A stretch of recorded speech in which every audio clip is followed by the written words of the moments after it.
Hello, and welcome to the We're Not Stumped podcast. I'm your host, Mike Bolland, and I'm a congenital amputee of the right hand. In this show, I will interview other amputees and allow them to tell you their incredible life stories. I'll also feature family members of amputees and others who support the amputee community, all in an effort to discuss the challenges and triumphs of those living with limb loss. So stick around and listen to inspirational stories and find out why we say, We're Not Stumped. Well, hello, everyone. Welcome to the We're Not Stumped podcast. I'm your host, Mike Bolland, and today I welcome Rocky Batzel.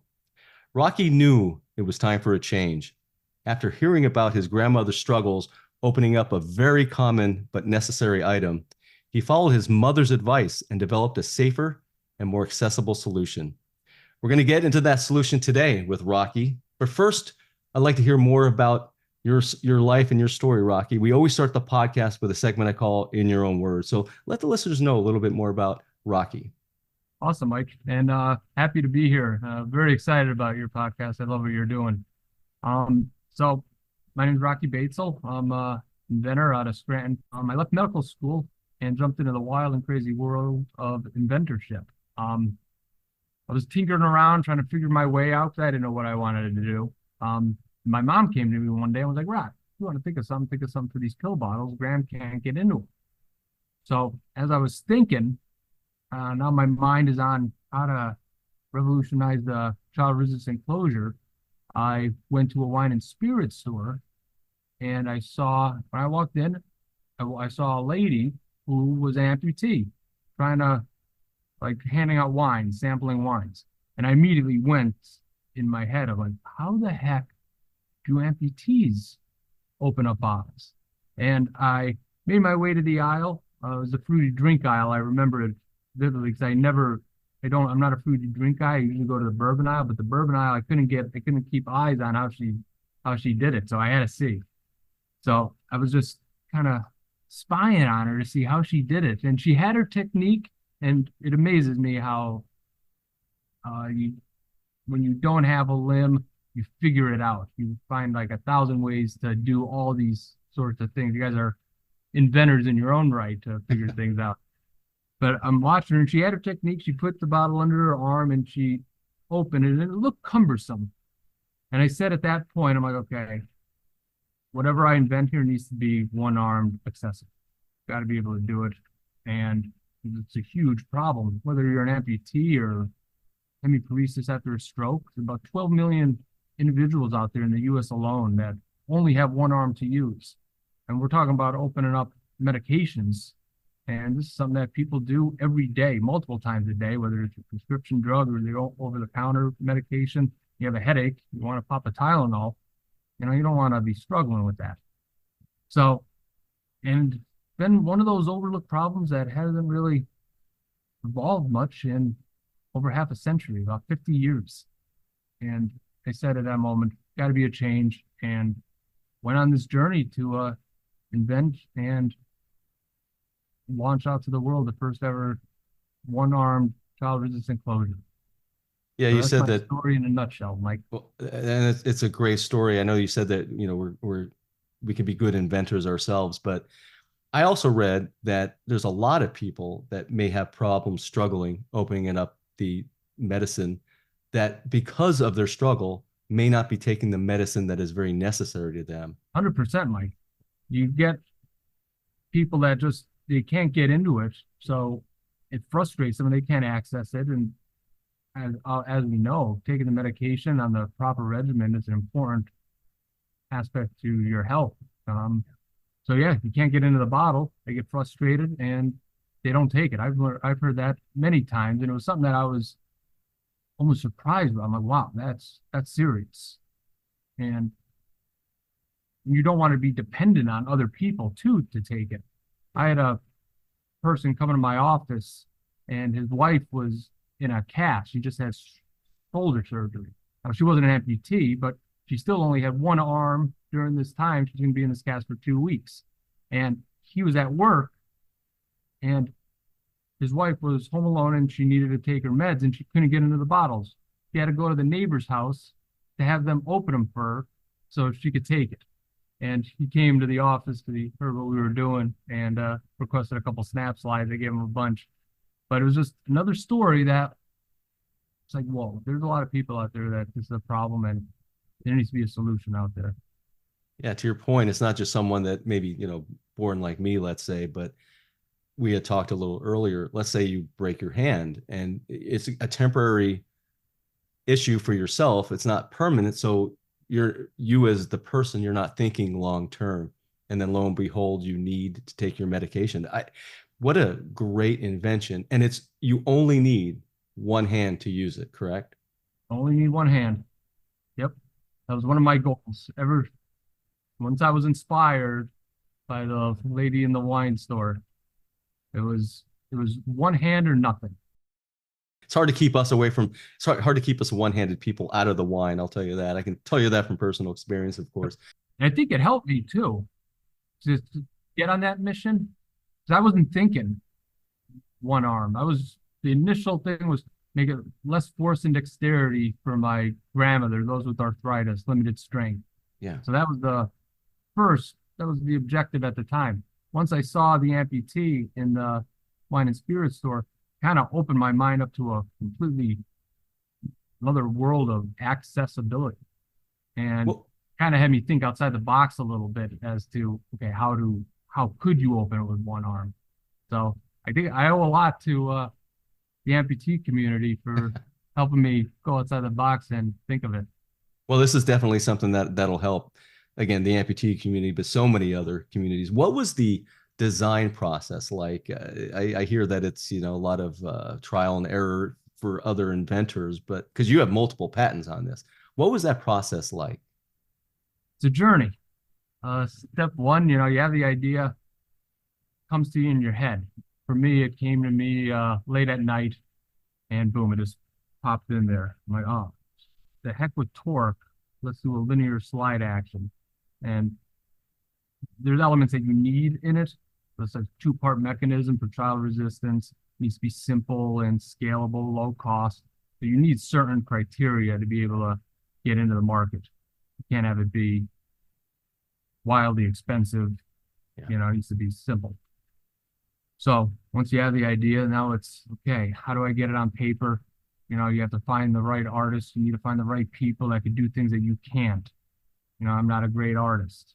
I'm not an engineer by trade, so you gotta find those right people that can do things that you can't, to get it down on paper, see how the mechanics work, figure out the stuff that needs to be figured out. When you're done something, you're starting from scratch. There's no blueprint. So you have to figure out everything along the way. So getting the right people to help with that and put their expertise into figuring it out. And then you design it, and then patent time, submitting that, learning those ropes, finding the right people to help there. A lot of learning, a lot of figuring stuff out. You got to be able to learn on the fly. And the biggest thing is never giving up. I truly believe that. You learn all these things along the way. You can learn patents, you can learn manufacturing process, you can learn marketing and the business dev side of things. But what you can't learn is never giving up. There's so many naysayers, Mike. It was incredible. The amount of people that it can't be done, it can't be molded, can't be marketed. People, it's not a problem. People telling me that, who cares? It might be a pain, but I could do it. And there's not a lot of people that could only use one arm. Well, I'm like, yeah, there's about 12 million of them. I think it's a good amount. Yes. Just people telling, for whatever reason, I don't know what it is, but it's no matter what type of entrepreneur you are, when you're doing something new, you're going to get that. It's part of the journey. So being able to withstand that and continue on and finding out for yourself, not listening to the experts that want to derail you. So, what I find fascinating though about your story, it's one thing to want to continue on and create a product with I'll just say with just monetary value involved for the inventor, but your inspiration may not even be just about that. So what kept you going to go, no, I'm going to find a solution for this population? Because it's very, it's great that you did that. It's a mission now for us, for me and my whole team. And you add a little bit to that mission, a little bit more wind at the back every time I see somebody access SnapSlide and they're like, yeah, this is better. When you're using something, you kind of figure it out. You don't necessarily, since there's no solution available, you don't know what could be better. Yeah. And so you get something better in your hand. It's like Henry Ford once said, if I asked people what they wanted, they tell me a faster horse. Yeah. And it's an interesting quote, and it applies. Yeah. There, you give them SnapSlide and they're able to open. They're like, yeah, wow. And then the other one's obsolete now in their mind. And being able to help people. I know it's just open up a bottle. It's not, but it's a task of everyday living that done all the time. And if I can make somebody's life a little bit easier in one department of life, that's all the reward I need. No, this is huge. And I know that I read that you actually displayed it at the Ability Expo in New York to rave reviews. What was that like? It's huge. It's huge, Mike. I've had a lot of rewarding times here throughout this journey, but Abilities Expo was at the top of the list. I think it was just the mass amount of people, and we just got the final product done, tested and approved. So we had about 300 SnapSlides we had our booth, and it was crazy. Within the first couple hours, once people started to hear, they were flocking to the booth, giving SnapSlides away, learning so much about. Like they're asking a lot of questions. I'm asking equal amount of questions to them. Like learning, and just seeing people access it and realizing that now there is a solution. And whoa, this is, how do I get this? Where do I get this? And just establishing that coalition, that movement, because it's not one person. I can't do it on my own. I need my team, and we can't do it on our own. We need all the consumers, all the people to start making noise that this is a problem, that packaging providers and pharmacies and pharmaceutical companies, they were wrong to tell me that it's not a problem, because it is. And that orchestra, that chorus. So that's very rewarding to me when I see somebody that wasn't able to open a package before and now can. And that look in their eyes that first time. Pretty cool thing. And I think about what you invented, because there's almost another layer to it. And you had talked about it. It has to be approved. And that's a process in itself, I would imagine. Yep, it is. The whole step is a process. Every step of the way. It's accomplishing one objective at a time and keeping it going. But yeah, because it's not a consumer product. It's a different thing about this. It's not something that consumers could buy, something for $19.99. I want to make it a streamlined package that has the simplicity and scale to be able to have widespread volume throughout pharmacies. So if you are an amputee, you don't have to request something. You don't have to change. You get the same bottle as everybody else. Convenient for all, life-changing for many. That nothing's different other than it could just be used by a larger demographic of people. So doing all that development to get all of that right in terms of price, scale of manufacturing, the testing, regulatory bodies that we have to go through to pass a CR, the child resistant testing, and all these different hoops you have to jump through for safety. Totally valid stuff. I knew we had to do. Part of the process of entering the packaging world, especially pharma and CR packaging, got to do it. And figuring out the right forces, the right tolerances, that it's easy for my grandmother who has arthritis and all of those in that population to easy for amputees or anybody else in that demographic that only has one arm, right down to children, not open it. You know, matching those forces up and find some, it was a process, but you say you never give up. Every time you fail, it doesn't work. So one less thing, no, it didn't work, and you figure it out and you hone it in. I know that you have people on your website, which is snapslide.com. Is that correct? SnapSlide.com. Yep. Yeah, I want to make sure I have that right. I'll have it in the descriptions as well, but for people that are just listening and want to learn more, go to snapslide.com. I know you have people on there, including people with one hand, that actually demonstrate how to use it or they give you glowing reviews. But I think I see one on your desk. Is it something that you could do, you can show right now? Do you mind? Or you may not have the right prototype next to you, so I'm putting you on the spot, but all good. Okay, excellent. So just a simple, looks like a prescription vial. Yeah. Standard, like a snap-on cap. We're able to remove threads so you don't have to turn it anymore. And this actually allows us to save a tremendous amount of plastic. This bottle right here, it's a 13-gram vial, which is 48 milliliters. The standard 13-gram vial. This weighs about 1.5 grams less, which about 25% less plastic, which that's great. About 4 billion prescription vials out there in the US, so those grams add up. Yeah. So, and instead of a turn that everybody's used to, just a simple, you got to press in this area right here, and it just opens right up. And the cap doesn't remove. The slider doesn't remove. That was one, after talking to a lot of people, there was a general consensus that I dropped the cap a lot, especially for somebody that only has access to one arm.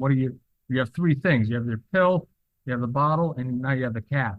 And that drops. It's a pain, Yeah. Remove all that. Make life simpler, easy, So that was one thing that was important to me, keeping the whole thing as one package that's not removable. So you just open it up and close it. Hear that auditory snap, and you know that it's locked. It couldn't be any easier than that. That's fantastic. Yeah, very simple mechanics. Not simple. It looks simple. Yeah. But it wasn't simple at the micro level. Oh, absolutely. Getting into it. One of the things you said, and I'd never thought of this, and for those of you listening, and they may know I have one hand. I was born without one hand, but you said dropping the cap presents a challenge, and it really does, because of the way I have to open up things or hold things. I hold a lot of things against my body, and I would do that with this type of device. So if I was going to hold something against my body, open it up, and I drop the cap, I'm going to tell you right now, even though I've had one hand my whole life, I would probably just bend over to pick it up with my left hand and spill all the pills on the floor. That is a real life scenario. So kudos to you for thinking of that, not having the ability to drop that. Very good plan.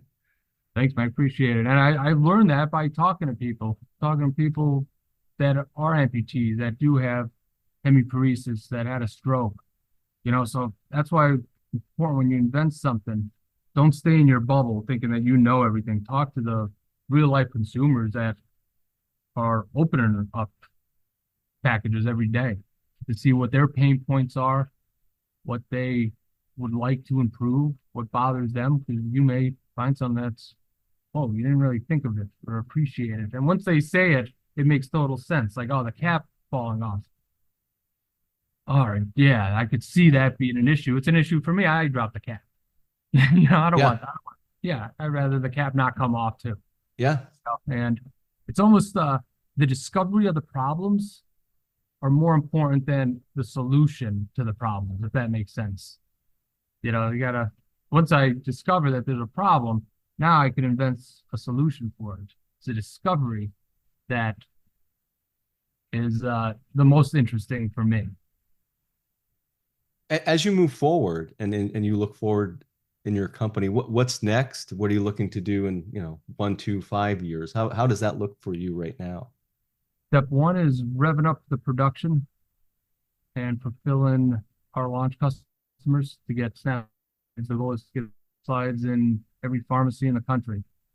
So revving up the production for that, and then tackling the over-the-counter market, which is not prescription bottles, but medication you just go into the store and get, like Tylenol, Yeah. aspirin, any over-the-counter drug allergy medications. So want to really tackle that market because more people are actually opening those packages. So the sheer volume, you don't need a prescription, you know. And aspirin, that one kills me. That one really bothers me because it's such an important and used medication, especially it's an antiplatelet for cardiovascular disease, you know. So people are on aspirin regimens daily. And if you have, let's say you're having a heart attack, what's one sign of a heart attack is angina, pain going down your arm. And your arm could be out of commission, but first aid tells you to pop an aspirin, grabbing that chest pain. How are you going to get into your aspirin if you only have one arm, you know, at the time? So I think aspirin is a very important OTC medication that needs to be one-hand accessible.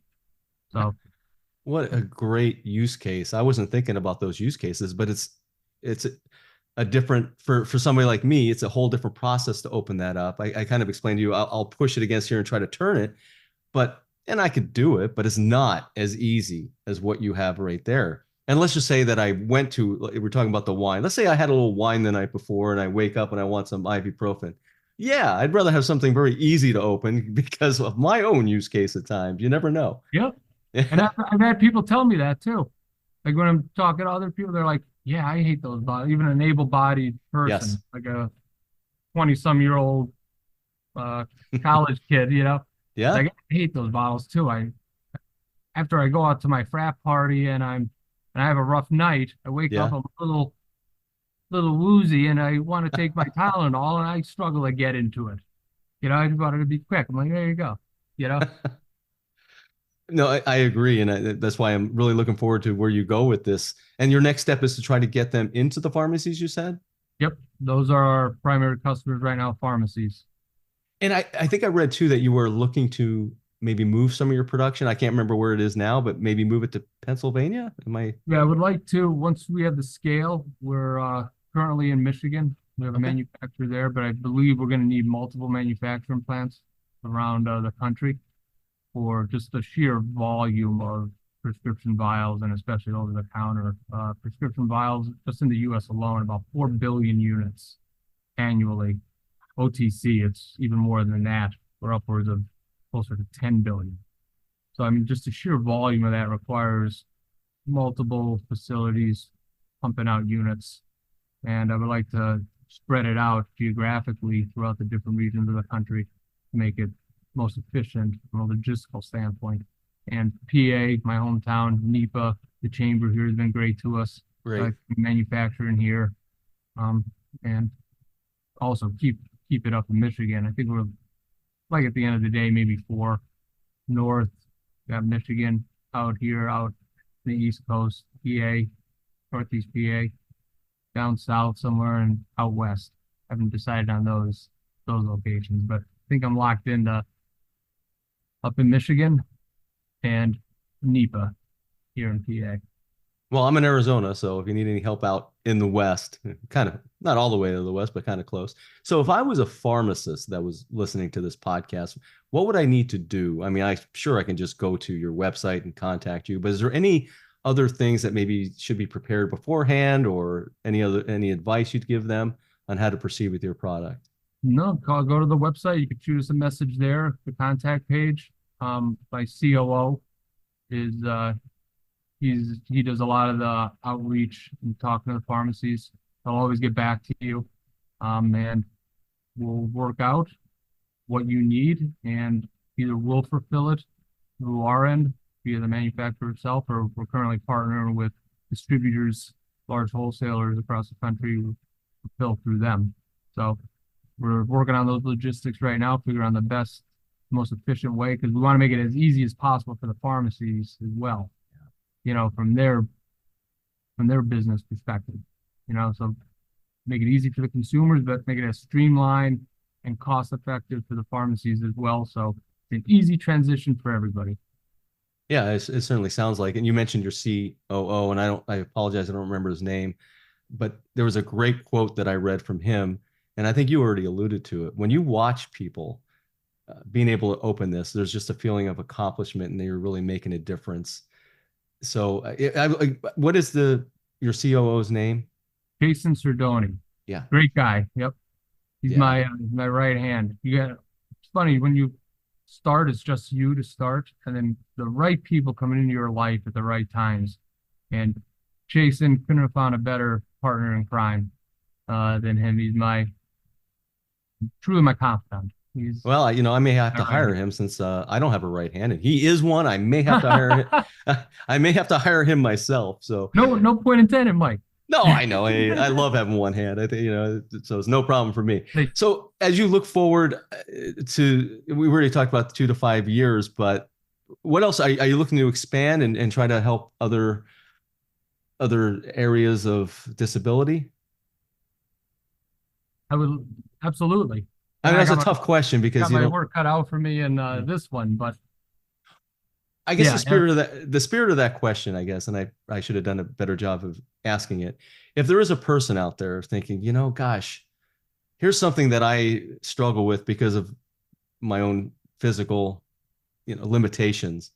I think Rocky could maybe put his brain power with his team together. Is that something you would look forward to as well, having people contact you for that? absolutely. That's what I love doing most is inventing, creating. Everything else is I enjoy, like all the manufacturing, the business side, all fun. But what just what I love, what my heart's really at is creating solutions, and kind of comes naturally. So maybe that's why I love it the most. I get that inspiration, that feeling. But absolutely, I'm what I do, and I want to keep on doing it for as long as I can. When you talk about other problems, even in the packaging world, my good friend, he's in a wheelchair, and he has a cat, and a couple of years ago I saw him. You know those big things, the kitty litter, those big boxes. They're like 40 pounds. I don't even know. They're heavy suckers, Yeah. and he's lugging this thing up, and he's turning it. And I'm like, Mike, he's like, yeah, that's what I do. So I went to the drawing board. It was bothering me. So I went to the drawing board and I adapted SnapSlide for granular substance to be able to like the kitty litter could flow out, have gravity work with you, not against you. And it's a sheer perpendicular flow. If you could imagine the slider, and then Yeah. you lift it up and kitty litter is flowing out of it. You just have it a little bit elevated above the box, kitty litter tray, and then you close it. That cuts off the flow perpendicularly. It's like a guillotine. I call it the guillotine effect, and just chops off the flow. So got a couple of those engineered and 3D printed for him, and now he doesn't have to worry about lifting that box anymore. He just fills it once, and he's good. So that's our flow gate line going to be coming eventually. What a great idea. That was the spirit of my question. Thank you for understanding what I was trying to say and actually Absolutely. answering it. That's I'm gonna great. get you. I'm gonna get you that video. Oh, please do. Yeah, I'm I'd gonna love to shoot see you the that. flow gate line. It's a pretty cool. If anyone wants to see how your product works, go to snapslide.com. I know you have videos on there. We talked about it earlier, but I think you have a YouTube page. Do you also have YouTube? Yep. Go to Yeah. SnapSlide on YouTube and Facebook as well. Also SnapSlide. It slides and it snaps. So SnapSlide. Well, I'm so glad that URL was available because it fits another thing that kind of fits within what you're doing. And I think that just tells you that this was something that was meant to be. Everything kind of, I know there was challenges, there always is, but there's things that just kind of fall into place. Having that URL, that's a great one to have because it's exactly what your company is named. So fantastic. That was big. I didn't that created. I didn't even think of the name. That wasn't as important to me other than figuring out the invention itself and getting that going. And then somebody get who it was. They're like, you need a name. And I'm like, oh, it's just, the new bottle. I wasn't even thinking about it. Sometimes it just works out. Well, it worked out for a reason because you're doing everything right. And Rocky, thank you so much for your time today. And I'd love to have you back on the podcast in the future to talk about where you're at, because I know you're going to great places. Talk about that other invention you have going. But thank you for your time today on the We're Not Stumped podcast. Video. And Mike, I'm going to send you a couple SnapSlides. Oh, fantastic! I'll use them. Thank you so much. I need your address. Oh, I'll get it to you before. Get them in the mail. They're coming out to you, man. Let's do it. Thank you. All right. Thank you, Mike. Thanks for having me.